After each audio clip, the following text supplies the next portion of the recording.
Man, it's great to meet you. And I know you're a busy guy with a lot of arts and creativity going on in your life. So before we get to that point, we all went through quite a thing with COVID, especially Yes. for creatives. It did its thing on us. And now that we're entering a post-pandemic era of our lives, how did you survive it, get through it, and how has it changed the way that you do things now? Are we recording right now? Yeah. Okay, this is the actual podcast interview. Yeah, if that's okay. I come from jazz radio, so we're improv. We're like going in. Okay, I wasn't sure. All right, hold on one second. Yeah. I thought we were doing a pre-show kind of thing, so I want to make sure my computer doesn't die here. Okay. How did I get through? So I'll be honest. So I've got three. I'm trying to decide what direction I want to go with this answer.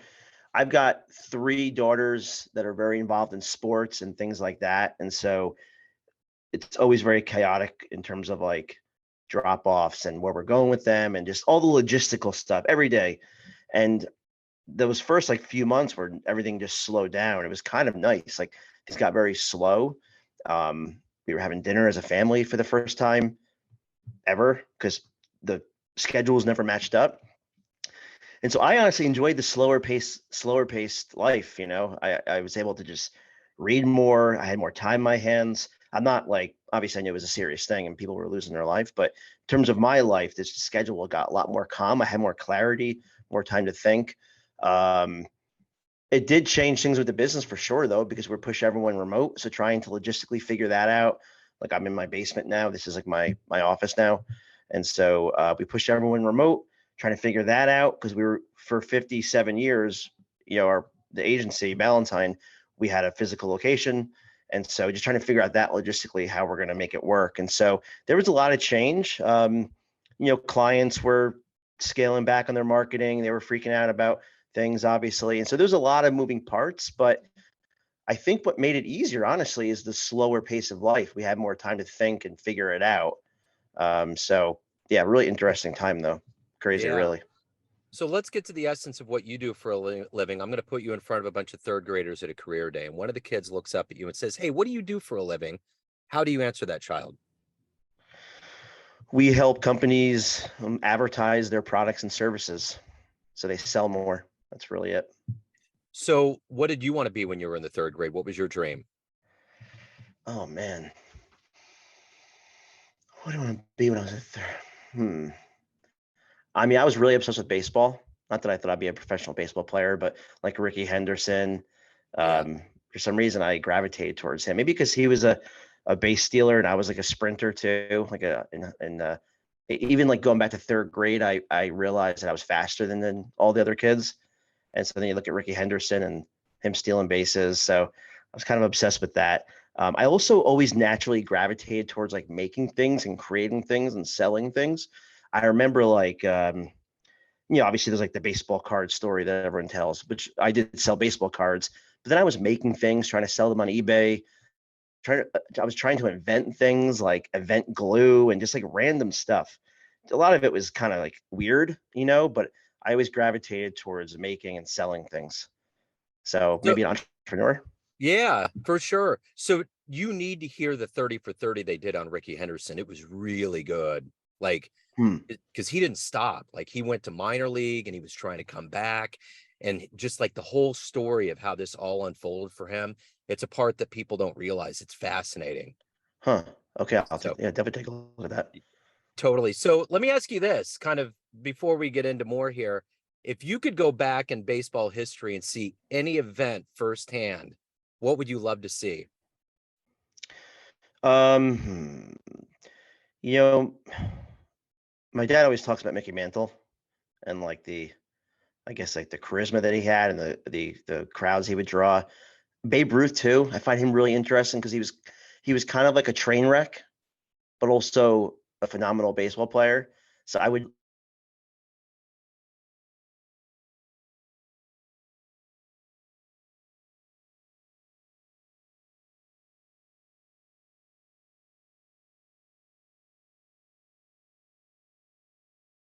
interesting guy. Kind of just did what he wanted to do. And I would imagine if you're around him, you felt that energy. And I think that would be really interesting to feel that and see it.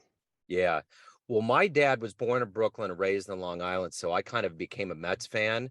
I would have to be there when Billy Buckner, that ball went through his leg. Poor guy. I know.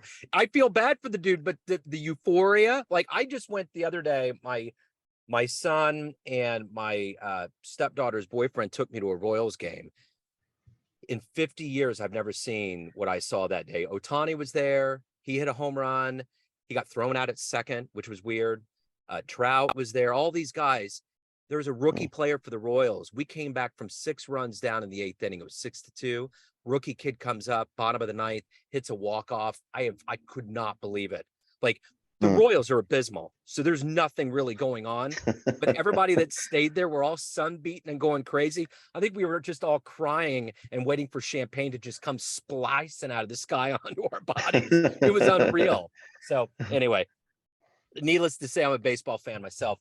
So let's get to how all this started for you. Let's go back to where you were born and raised and how these seeds got into you to be creative and to be an entrepreneur. How did this happen? Yeah, I think I wonder about that because, well, my family, it's a family business, and so I've always been around entrepreneurship, and but then I think my two brothers weren't doing that kind of stuff. Like I've always had side businesses.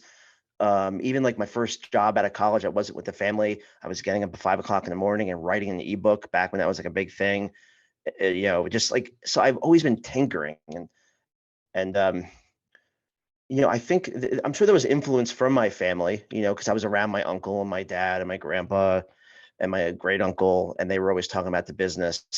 And so I think if I had to guess, those were probably the seeds.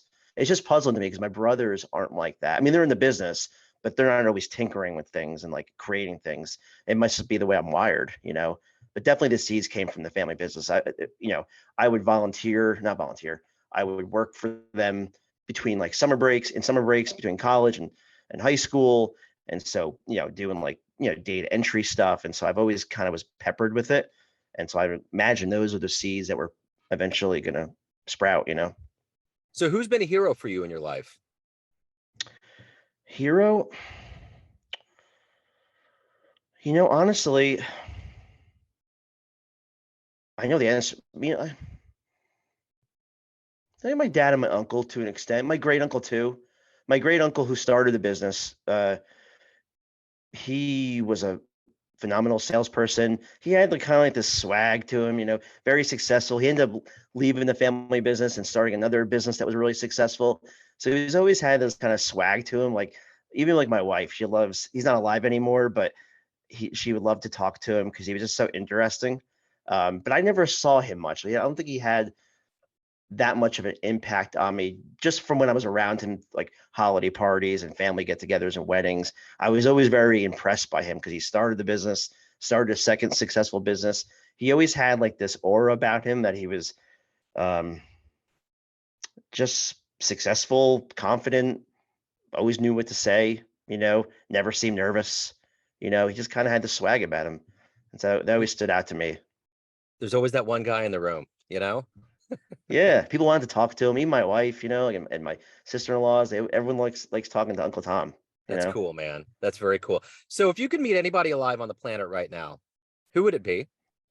If I can meet anyone on the planet right now alive, the first thought that came to mind, Mick has listened to this podcast so much, is Ed Milet. Are you familiar with him? Yeah. Yeah, he's got a very successful podcast. He's got his own business too, a very successful family man. He just seems like a real dude, and very successful and just multifaceted. So I think, yeah, that he was the first one that came to mind. So I'm gonna go with that one. Right on. So what is the fuel for you? What is the fuel in your tank that makes you do what you do to accomplish what you want to get done? What is that for you? Yeah, so I have this. For me, I think it's growth. It's growth and achievement. I know that I get into ruts when I don't feel like I'm achieving and growing, where things feel like they're stagnant, or I'm not making progress on things. one of the downsides, honestly, of someone talking with my dad yesterday, because I had lunch with him, the work from home situation is nice because you don't have to commute. My schedule, like I don't get distracted at the office, people asking me questions and things like that. But the downside is that it's easier to get lazy. It's easier to just fall into like this complacent, like you're working, but you're not kind of working. It's a weird feeling, you know? And so that messes with my head, because for me, I'm fueled by personal growth, and where I feel like I'm tackling hard things and, you know, creating things and things like that. And so that's definitely what fuels me. That's why I think I'm so much into personal development. I didn't mention this, but I have like a podcast, a website called Morning Upgrade, where I write about this stuff to hopefully help people. And so, yeah, for me, it's definitely personal growth is what fuels me. What's been your best client success story so far? One that you remember that you really like? Yeah, that one's easy. It's a manufacturer. So on Valentine, there's the direct mail side and there's the digital side. I'm on the digital side, so I'm going to go from that angle. So we met, it was a few years ago. We met this manufacturer of custom iron doors, and he just bought the business from another guy who just basically, he had a website, but he wasn't really using it. I don't know how he was generating sales. I think it was more just like outbound, just relationships. And so this guy, Barry, bought the business and had no idea what he was going to do in terms of marketing. We met him at a trade show, and now we handle all his digital, you know, SEO, Google Ads, content, social. And it's just, now he has like 4 locations. He, you know, gets more leads than he knows what to do with, to the point where he had to fine tune the process, hire someone to answer the phones. And so, because a lot of the leads were getting lost because he just couldn't call them back fast enough. And they're still a client today. So that's definitely the one. So what are you the proudest of that you've done so far in life? I like these questions, Joe. They're making me Good. think here. Yeah. It's a good way to wake up, right? Yeah. So what am I proudest of? Can I say a few things? Yeah, sure.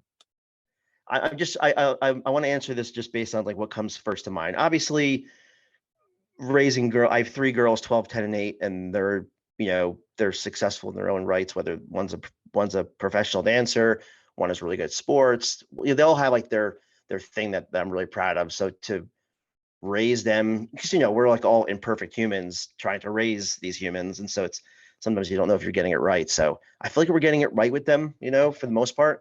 And so that's definitely something I'm proud of. The businesses that I've had, and you know, my side businesses and my family business, what we've done there. You know, that's obviously something I'm proud of, graduating college and just becoming the man I am today.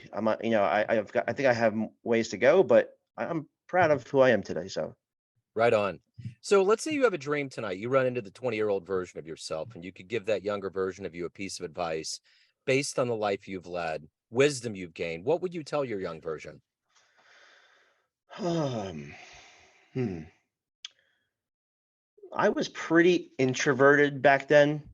I avoided a lot of situations, like social situations. I, you know, I hung on to girlfriends, and like I always had a girlfriend, I think, because it was just easier, you know, like became complacent in those relationships. You know, my earlier career, like, so, you know, I was still in college then, but I would avoid parties. I would avoid like just letting my introvertness, if that's the word, you know, dictate my actions. And I would just tell myself just to get over myself and just go for it, you know, stop being afraid.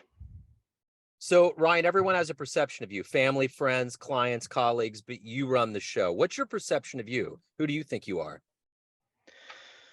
Yeah, that's a good question. I'm trying. I'm actually working on that a lot this year for myself, just trying to really understand who I am. Um,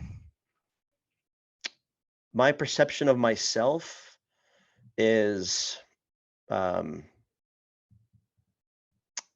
someone that is. I feel weird talking about myself like this, but okay. Right. Yeah, It's a therapy session. that is. It really is. I think I'm going to start crying. Um, kind, um, kind. Someone that wants to make the world a better place, even if it's just I know I'm not like Elon Musk here, but even if it's a small little part, even like my local community, that's all. That's fine. Someone that wants to keep on growing, someone that wants to experience a lot of things, someone that wants to see what's possible. Because I always want to try to get a little bit better. Yeah, those are the things that come to mind. So Ryan, if anyone wants to hire you, learn more about you, anything pertaining to your world, where can they go? The two sites, the family business is Ballantine.com, like the beer, but no relationship, Ballantine.com, and then there's morningupgrade.com. That's my personal development blog, podcast, and all of that. Right on, man. Ryan, this has been great. Thank you for opening up. Thanks for your story. Best of luck with everything. I feel a kinship with you. I have a restless spirit, so you just got to keep going. Thanks, Joe. This was fun. Cool. Appreciate it. Absolutely. Take care, man. Cheers. Take care. Cheers.